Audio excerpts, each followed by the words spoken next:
Lumberjack inherited an old trading post for $1. 6 pregnant women were living upstairs. The deed came in a flour sack. That's how Holt Decker's cousin delivered it, riding up to the cutting camp on a sorry-looking mule, flour sack tied to the horn, smelling like he'd spent the better part of 3 days in a whiskey barrel. He dropped the sack at Holt's feet without dismounting and said, "Old Fen died. Left you the trading post over in Cutter's Ford. Says here he sold it to you for $1." Then he turned the mule around and rode back the way he'd come. Holt stood there with the sack in his hands and his axe buried in a half-split pine. He hadn't thought about Fen Greer in maybe 4 years. Used to trap with the man when Holt was young and the mountains were still a mystery to him. Fen had taught him to read weather, to read ice, to read the silence that means a predator is close. They drifted apart the way men do when one of them settles and the other doesn't. Holt hadn't settled. Holt had kept moving camp to camp, season to season, hiring his back and his arms out to whoever needed timber felled. He owned a bedroll, a felling axe, a handsaw, 2 shirts, and a coffee pot. That was the inventory of his life at 54 years old. He pulled the deed out of the sack. It was dated 8 months back, $1. He stood there wondering why a man would sell a trading post for $1, and he didn't have a good answer, so he put the deed in his boot, finished splitting the pine, and lay awake most of that night staring up at the canvas. He got to Cutter's Ford 11 days later, having finished his contract and collected his wages and ridden west with no particular sense of hurry. It was late October. The aspens had already dropped their gold and the mornings came in hard and cold. The trading post sat at the edge of a crossroads that had seen better days. 2-story building, square and practical, the kind a man built when he wasn't concerned with beauty, just shelter and function. Plank sign above the door said GRERS in letters painted once and never repainted. The lower floor had 2 windows facing the road, both shuttered. There was a loading dock on the east side with a broken-down scale sitting on it. The scale was missing its pans. Holt sat his horse at the road and looked at it for a while. The building needed paint and at least 1 new roof beam he could see from where he sat, and the step up to the front door had rotted through on one side. $1, he thought. Maybe Fen had overcharged him. He tied off the horse and walked up and knocked. He knocked because there was smoke coming from the chimney. Someone was inside. He heard footsteps, then a long pause like someone on the other side was deciding something. Then the bolt drew back and the door opened and a woman stood there. Big with child, maybe 7 months or close to it, with red-brown hair pulled back and dark eyes that didn't flinch at a stranger on the doorstep. Behind her, through the dim of the trading floor, which had been largely cleared of goods, he noticed, the shelves mostly bare, he could see another woman sitting in a chair by the stove. Also with child. Also watching him. "Help you," the woman in the door said. Not a question. More the kind of thing you say when you're deciding whether a man is trouble. "My name's Holt Decker," he said. "I believe I own this building." The woman looked at him for a long time. Then she looked at his hands. He'd noticed over the years that people did that when they were trying to decide if a man was honest. They looked at the hands. His were the color of old leather and about as soft, with 2 fingers on the left hand that had been broken and healed crooked from a comeback log. "Fen said you'd come," she said finally. "I'm Nora Tate." She opened the door all the way and stepped back and he walked in. There were, in fact, 6 of them. 2 on the main floor, Nora and an older woman named Calla who barely looked up when he came in, knitting something gray and long in the armchair by the stove. 4 more upstairs, which he learned when Nora took him up the back steps that same afternoon. 4 small rooms off a narrow hall. Every room had a woman in it, and every woman was carrying a child. He stood in the hall while Nora introduced them one by one. Eugenie, 17, scared-looking, with the name of a man who'd run written across her face, though she never said a word about him. Bess, who was Calla's daughter and must have been 30, quiet and steady and nodding at Holt like he was a piece of furniture she was deciding where to put. Luz, who was Mexican and gave him a quick, sharp assessment with her eyes that he felt like a hand checking his pockets. And me, who was Cheyenne and Irish in equal measure as near as he could tell, with her mother's high cheekbones and her father's green eyes, and a stillness about her that was not the stillness of a woman afraid. It was the stillness of a woman who had decided something and was at peace with it. Me's room was the last one. She was the last introduced. She looked at him and said, "Fen talked about you, said you were an honest man who didn't cheat at cards." She paused. He said that like it was rare.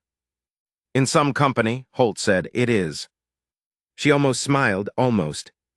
He went back downstairs and stood at the window for a while looking out at nothing in particular. Just the road, the dead grass, a cottonwood at the edge of the creek that had lost most of its leaves. Then he went out to the loading dock and sat on the broken scale frame and looked at the sky and did the arithmetic. October. 6 women, all of them showing, all of them here alone.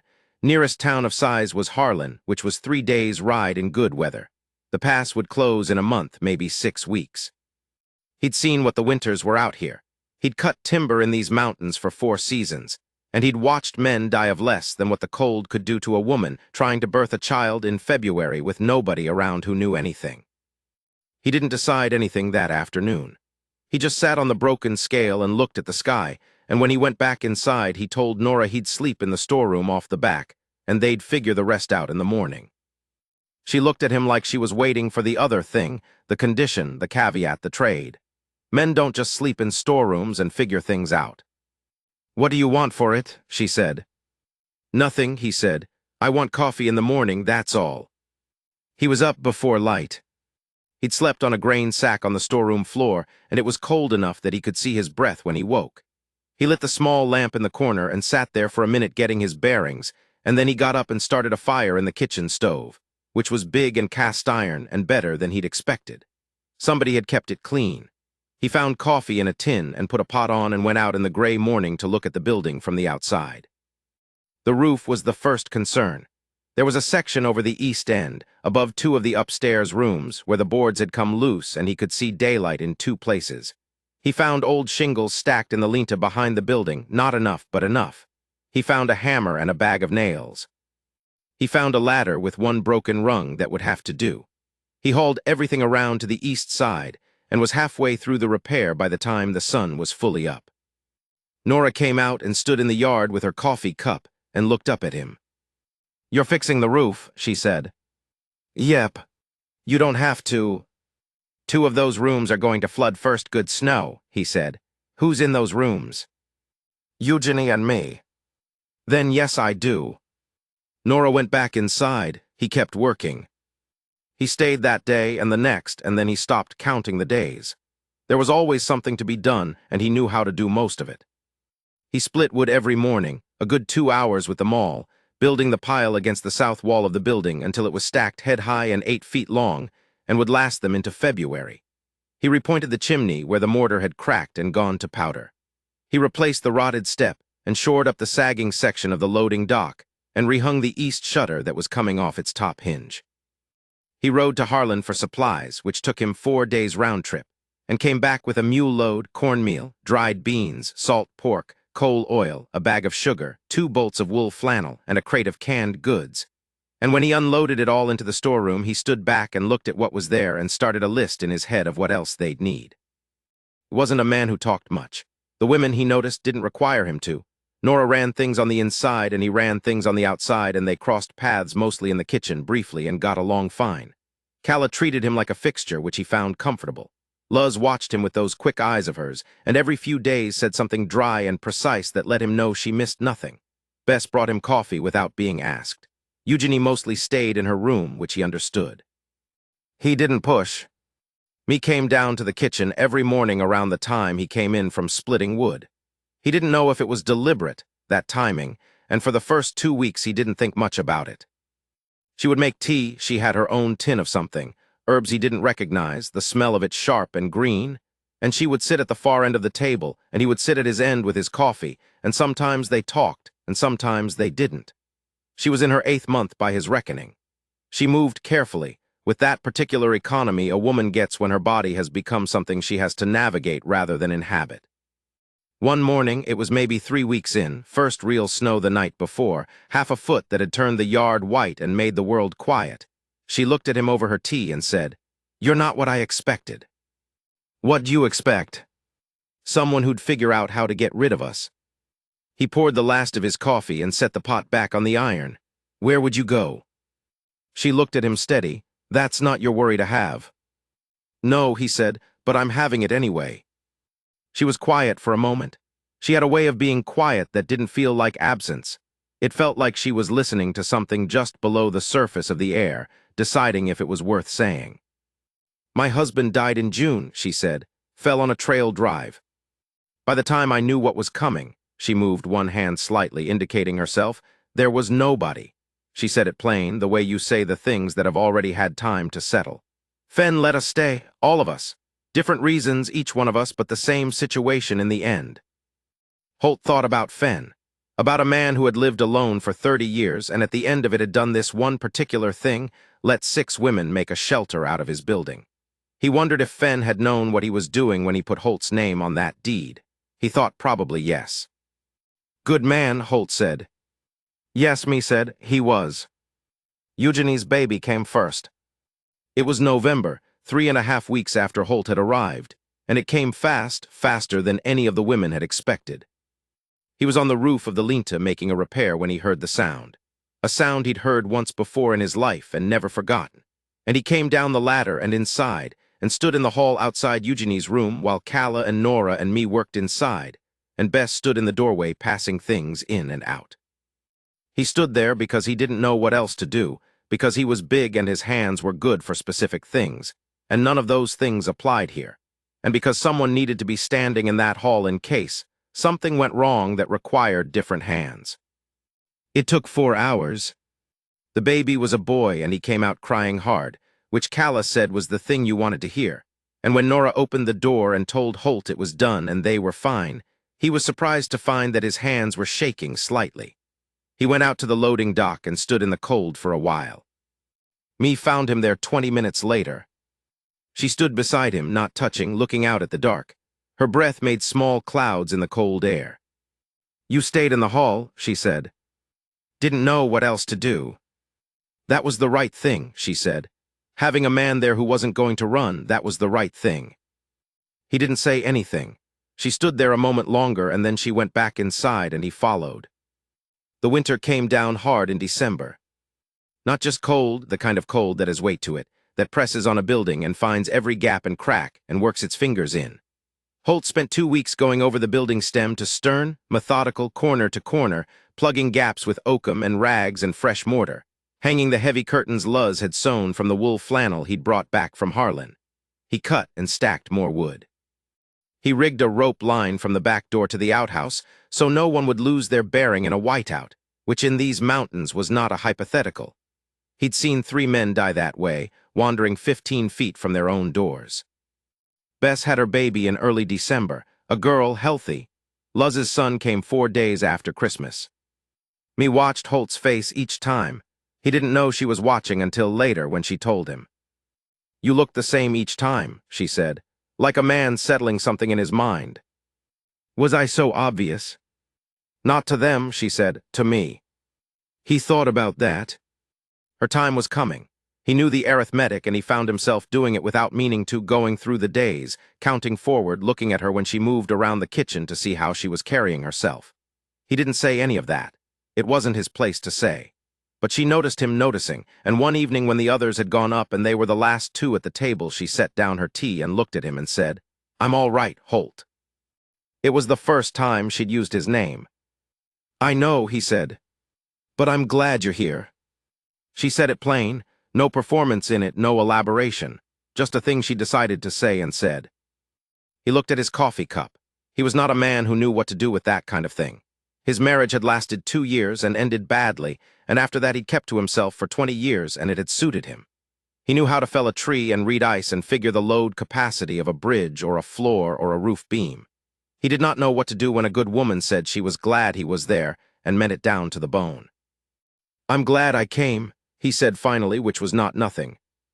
Me's baby took its time. January, the deep part of it, the temperature had dropped to the kind of cold where spitting produces ice before it hits the ground and sound carries strange distances in the still air. He woke on the night of the 14th hearing nothing in particular, just a sense that something was different in the building. He lay still for a moment, and then he got up and went to the kitchen and put wood on the fire and filled the pot and put it on. Then he sat in the chair by the stove and waited. Nora came down a half-hour later. She looked at the pot already on the fire and looked at Holt sitting in the chair and didn't say anything for a moment. She started, Nora said. Yeah, he said, I figured. It'll be a while. I know. Nora went back up. He sat by the stove and kept the fire going, and every hour or so he took fresh hot water up to the door and knocked, and someone opened it and took it from him. He went up and down those stairs so many times in the night that he learned every creak in them by heart. There was a spot on the 7th step, left side, that let out a long, low sound like a note held on a badly tuned string. He learned to step over it. He didn't know why only me was laboring, the others were awake. There was nothing to disturb.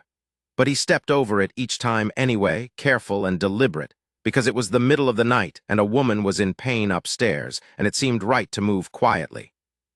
The baby came at just past 4 in the morning. He heard it, heard her cry, heard the low voices of the women, heard what he thought was me's voice briefly, and then silence, and then the baby again, stronger this time. He sat in the kitchen chair for a while longer. Then Calla's footsteps on the stairs, and she came in and looked at him and said, "Girl, both fine." He put his elbows on his knees and his face in his hands and sat there for a moment, not from grief, just from something releasing that he hadn't known was wound. "She wants to see you," Calla said. He looked up. "She's tired, she should rest. She said to tell you to stop being foolish and come up." Calla said it dry, with the hint of something at the corner of her mouth that on a younger woman would have been a grin. He went up. Me was sitting up against the headboard with the baby in the crook of her arm. The lamp was low, and the room smelled of wood smoke and something else, something warm and close and particular to this moment that he'd never smelled before. The other women had gone out. He stood in the doorway, and me looked up at him, and something happened in her face. Not a smile exactly, deeper than that, the face of someone who has come through something hard and arrived somewhere that was worth the arriving, and she said, "Come here." He crossed the room and sat in the chair by the bed. He leaned forward and looked at the baby. Small face, red and wrinkled, eyes shut, one tiny fist pressed against her cheek. "She's all right," he said. "She's all right," me said. He looked at me then. She looked worn clear through and more beautiful than anything he'd seen in a long time, and he kept that to himself because it seemed like the wrong moment. Her hand was on the baby's head, that slow, instinctive motion. Then she reached across and put her free hand on his forearm, just rested it there. He felt the warmth of it through his sleeve. "I need to tell you something," she said, quiet enough that the words were just for this room. "You don't have to." "I know I don't have to." Her eyes came up to his, green in the low lamplight with something steady in them. "When you came to that door 3 months ago, I thought you were going to find a way to put us out. I watched you every day waiting for it. The moment you'd have enough of it and tell us to find somewhere else." She paused. "It never came." "No," he said. "Why not?" He thought about how to answer that honestly. It took him a moment. "Fen left me this place," he said. "He left me this place and you were in it. That's not a coincidence. I've been alive long enough to know that some things aren't coincidence." He looked at the baby. "And then there was just things that needed doing." "You're a man who does things that need doing." "Mostly," he said. "It's about the only thing I'm sure of." She tightened her hand on his forearm just slightly. "It's enough," she said. "It's more than enough. Don't you let anyone tell you any different." He looked at her hand on his arm, then he looked at her face. He had done plenty of things in his life, cut timber and set traps, and once kept a man from bleeding out in a snowbank for 3 hours with his hands. And he had been alone most of it and thought that was the way it was going to be. He was 54 years old, and he had a deed to a trading post he'd bought for $1 and a building full of women who'd needed someone to be steady, and he had been steady, and it had felt right in a way that the cutting camps never quite had. Not soft, not reduced. Just right. "Her name," he said, nodding at the baby. "Honora," me said. "After Nora, and after my mother, who was also Honor." She paused. "Fen used to call her that, my mother." He sat with that for a while. The lamp made a small yellow circle. The building around them was quiet, cold outside and warm in here. And outside the window, the January dark was complete except for the stars that were almost impossible over the snow. "I'm not going anywhere," he said. He hadn't planned to say it. It just came out plain and final, the way a tree falls when it's ready. Me looked at him. She didn't look surprised. She looked like a woman hearing something she'd already known but needed to hear said out loud. "Good," she said. Spring came slow that year. February ran long and bitter. March brought thaw and then a last hard freeze that killed the thaw and started it over. The babies grew. Eugenie began to look less frightened. Luz taught Bess 3 card games, and 2 of them turned out to be the same game with different names. Calla kept knitting. The thing she was knitting turned out to be a blanket the size of a small country. Holt worked. He opened the trading post in April, cleared the shelves, inventoried what was left of Fenn's stock, rode to Harlan and spoke with the goods agent there and established an account, made 2 more trips before the month was out bringing goods in. The post sat on a crossroads that served 4 spreads and a homesteader settlement up the valley, and when word got around that Greer's was open again, people came. Not in great numbers, but steadily. Me ran the counter. She'd started helping in February, first just tallying what Holt brought in, then ordering, then handling the money when he was outside. She had a head for figures that she hadn't told him about, and she was direct with customers in a way that made them trust her. She didn't oversell, didn't underexplain, just told people what they needed and what it would cost and let them decide. By April, the business of the counter was mostly hers. He handled the supply runs, the repairs, the stock, the heavy work. She handled everything else. They didn't discuss any of it. It organized itself the way things organize themselves when 2 people are paying attention to the same problem from the same direction. The other women, as their children grew strong enough, began to make their own arrangements. Bess and Calla would stay. There was nowhere else for them and no need to go anywhere. Luz got word from a cousin in Santa Fe and left in late April with her son, and they had a good goodbye, her sharp eyes going softer than usual when she shook Holt's hand. Eugenie's mother showed up in May, thinner than she should have been, riding a borrowed horse, and when she saw Eugenie and her grandson, she got off the horse and sat down in the dirt of the road and wept, and Holt went around to the east side of the building and found something to do with a fence post that needed attending. That night me made supper for the remaining household. Holt, herself, Nora, Calla, Bess, 4 babies including her own Honora, and Eugenie's mother who was staying the week. The table was full and loud with children and low conversation, and the smell of something good in the pot, and Holt sat at his end with his coffee and looked down the length of it. Me caught him looking and raised her eyebrow, a slight lift that meant she'd seen something in his face. He shook his head slightly. Nothing, it said, just this. She held his eyes for a moment with that green steadiness of hers, and then turned to answer something Nora had asked, and the conversation moved on. In June, he found the tin box Fenn had left. It was in the storeroom, behind a section of shelving that had been wallpapered over at some point, and he'd only found because a corner of the paper was lifting. The tin was old, dented, with a hasp that had rusted shut. He worked it open with a screwdriver. Inside was a letter and a second deed. The letter was in Fenn's handwriting, which was the handwriting of a man who'd learned to write late and never got comfortable with it. Blocky letters, no punctuation to speak of, slanting down the page. Holt, I always said you were the one man I'd have beside me when it mattered. I put you in the deed because you were the only name I could think of that I trusted to do right by what's here. I did my best for those women because a man who won't do that is not much of a man. I hope you feel the same. If you don't feel the same, sell the whole business and don't worry about it. But I think you feel the same. The second deed is to the acreage east of the post that I never filed proper. File it and it's yours too. Take care of them, Fenn. He sat on the storeroom floor for a while with the letter in his hand. Then he folded it and put it in his shirt pocket and went to find me. She was at the counter working through the week's accounts. She looked up when he came in. He held out the letter.